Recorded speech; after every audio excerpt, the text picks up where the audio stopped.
وزیر اعظم عمران خان کے نئے پاکستان میں عام آدمی کے بعد اب لوگوں کو انصاف دینے والے ججز کے اپنے لیے بھی انصاف کا حصول مشکل تر ہوتا جا رہا ہے، جس کی ایک بڑی مثال اسلام آباد ہائی کورٹ کے سابق جج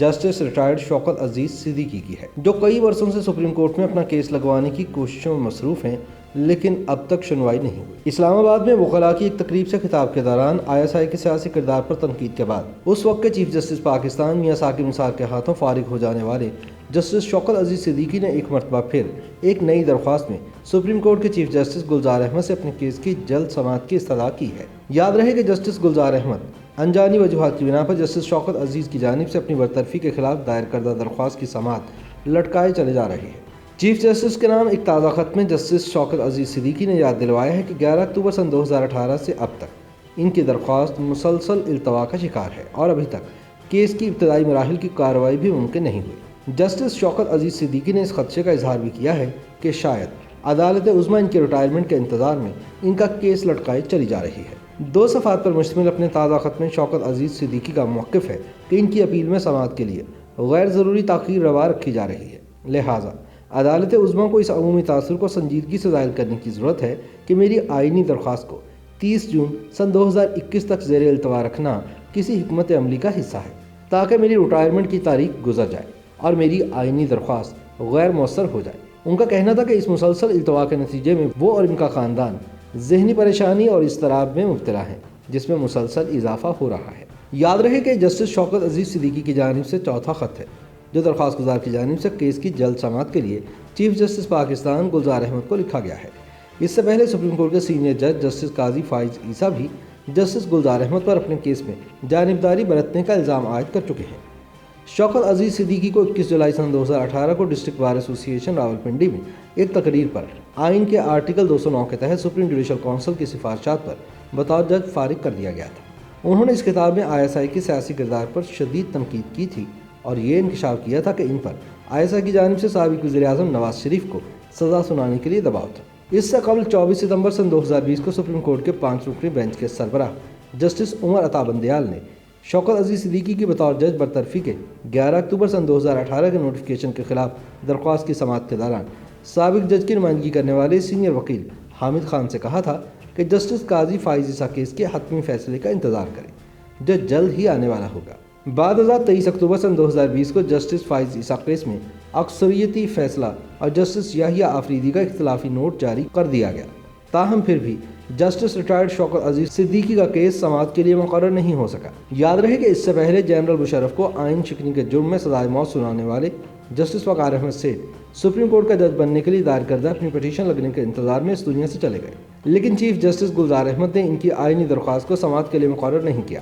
اب جسٹس شوکت عزیز صدیقی کو بھی اپنی آئینی درخواست سماعت کے لیے مقرر ہونے کا انتظار ہے۔ پچھلے برس سپریم کورٹ کے 5 رکنی بینچ نے شوکت عزیز صدیقی کے وکیل کو یقین دلوایا تھا کہ ان کی برطرفی کیس کا فیصلہ ان کی ریٹائرمنٹ سے پہلے ہی کر دیا جائے گا، لیکن ابھی تک ایسا ہوتا دکھائی نہیں دیتا اور یہی نظر آ رہا ہے کہ جن طاقتوں نے جسٹس شوکت عزیز صدیقی کی چھٹی کروائی تھی وہ نہیں چاہتی کہ اس برس جون میں ان کی ریٹائرمنٹ سے پہلے ان کے کیس کا فیصلہ ہو۔ خیال رہے کہ سپریم جوڈیشل کونسل نے شوکت عزیز صدیقی کو 21 جولائی سن 2018 کو ڈسٹرکٹ بار ایسوسی ایشن راولپنڈی میں تقریر کے دوران ISI کو اس کے سیاسی کردار کی وجہ سے چارج شیٹ کرنے پر جوڈیشل آفس سے ہٹا دیا تھا۔ اگر انہیں برطرف نہ کیا جاتا تو بطور سینئر ترین جج آج جسٹس اطہر من اللہ کی بجائے شوکت عزیز صدیقی اسلام آباد ہائی کورٹ کے چیف جسٹس ہوتے۔ یاد رہے کہ عدالت عظمیٰ میں جسٹس عمر عطا بندیال کی سربراہی میں 5 رکنی بینچ سپریم جوڈیشل کونسل کے فیصلے کے خلاف شوکت عزیز صدیقی کی درخواست پر سماعت کر رہا ہے۔ بینچ کے دیگر اراکین میں جسٹس سردار طارق مسعود، جسٹس اعجاز الاحسن، جسٹس مظہر عالم میاں خیل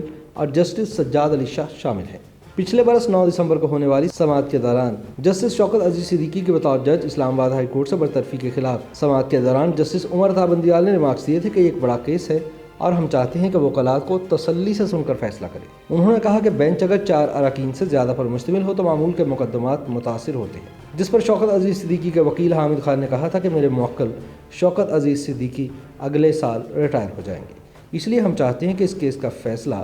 جلد از جلد ہو جائے۔ اس پر جسٹس عمر عطا بندیال نے ریمارکس دیے تھے کہ ہم شوکت عزیز صدیقی کے ریٹائرمنٹ سے پہلے ہی ان کے کیس کا فیصلہ کر دیں گے۔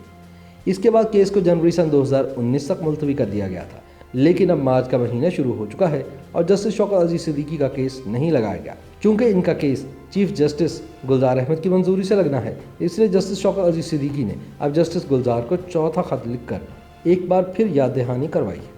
واضح رہے کہ سپریم کورٹ کے سابق چیف جسٹس میاں ثاقب نثار کی سربراہی میں سپریم جوڈیشل کونسل نے اکتوبر سن 2018 میں از خود نوٹس لیتے ہوئے آئین کے آرٹیکل 209 کے تحت جسٹس شوکت عزیز صدیقی کے خلاف کارروائی کے بعد صدر مملکت ڈاکٹر عارف علوی سے اسلام آباد ہائی کورٹ کے مذکورہ جج کو ان کے عہدے سے ہٹانے کی سفارش کی تھی، جس پر عمل کرتے ہوئے صدر مملکت نے جسٹس صدیقی کو برطرف کر دیا تھا۔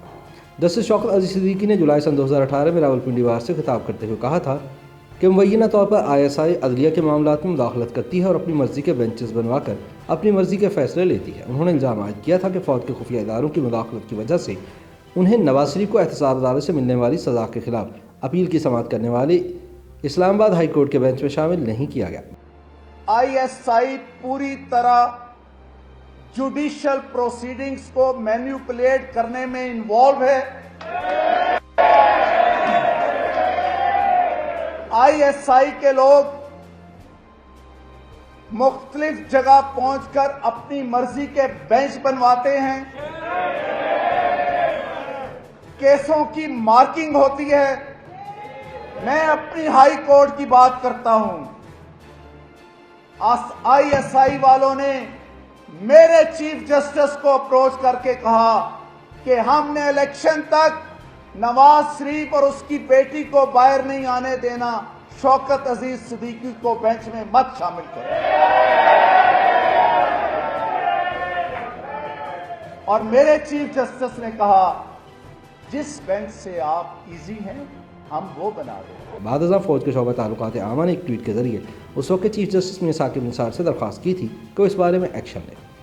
شوکت عزیز صدیقی نے یہ بھی الزام لگایا تھا کہ فوج کے خفیہ ادارے ISI کے موجودہ سربراہ لیفٹیننٹ جنرل فیض حمید، جو اس وقت ڈپٹی DG ISI تھے، فیض آباد دھرنے سے متعلق مقدمے میں ان سے ان کی رہائش گاہ پر ملاقات کے لیے آئے تھے۔ اپنی برطرفی کے بعد رد عمل دیتے ہوئے جسٹس شوکت عزیز صدیقی نے کہا تھا کہ ان کے لیے یہ فیصلہ غیر متوقع نہیں تھا۔ انہوں نے کہا کہ تقریباً 3 سال پہلے سرکاری رہائش گاہ کی مبینہ آرائش کے نام پر شروع ہونے والے ایک بے بنیاد ریفرنس سے پوری کوشش کے باوجود جب میرے خلاف کچھ نہ بن پایا تو ایک بار ایسوسی ایشن سے میرے خطاب کو جواز بنا لیا گیا، جس کا ایک ایک لفظ سچ پر مبنی ہے۔ جسٹس شوکت عزیز صدیقی نے کہا کہ میرے مطالبے اور سپریم کورٹ کے واضح فیصلے کے باوجود یہ ریفرنس کھلی عدالت میں نہیں چلایا گیا اور نہ ہی میری تقریر میں بیان کیے گئے حقائق کو جانچنے کے لیے کوئی کمیشن بنایا گیا۔ تاہم جسٹس آصف سعید کھوسہ کی طرف سے لکھی گئی سفارشات میں کہا گیا تھا کہ حقائق کو سامنے رکھتے ہوئے جسٹس شوکت عزیز صدیقی ججز کے بارے میں بنائے گئے ضابطہ اخلاق کی خلاف ورزی کے مرتکب پائے گئے ہیں، اس لیے ان کے خلاف آئین پاکستان کے آرٹیکل 209 کے سب سیکشن 6 کے تحت کارروائی کرتے ہوئے جسٹس شوکت عزیز صدیقی کو ان کے عہدے سے ہٹانے کی سفارش کی جاتی ہے۔ لیکن سچ یہ ہے کہ جسٹس شوکت عزیز صدیقی کے خلاف اس تقریر سے متعلق ریفرنس کی صرف ایک ابتدائی سماعت ہوئی تھی اور یہ سماعت بھی ان کیمرہ یعنی خفیہ تھی، جس کے بعد اس ریفرنس کا فیصلہ سنا دیا گیا تھا۔ YouTube پر گوگلی نیوز دیکھنے کے لیے youtube.com کی سرچ بار میں گوگلی نیوز TV ٹائپ کریں۔ گوگلی نیوز کے پیج پر سرخ رنگ کے سبسکرپشن والے بٹن پر کلک کرنا نہ بھولیے۔ YouTube پیج پر اپلوڈ ہونے والی ویڈیوز سے باخبر رہنے کے لیے بیل آئیکن پر کلک کیجیے۔ آپ کو ہر نئی ویڈیو کے بارے میں نوٹیفیکیشن موصول ہو جائے گا۔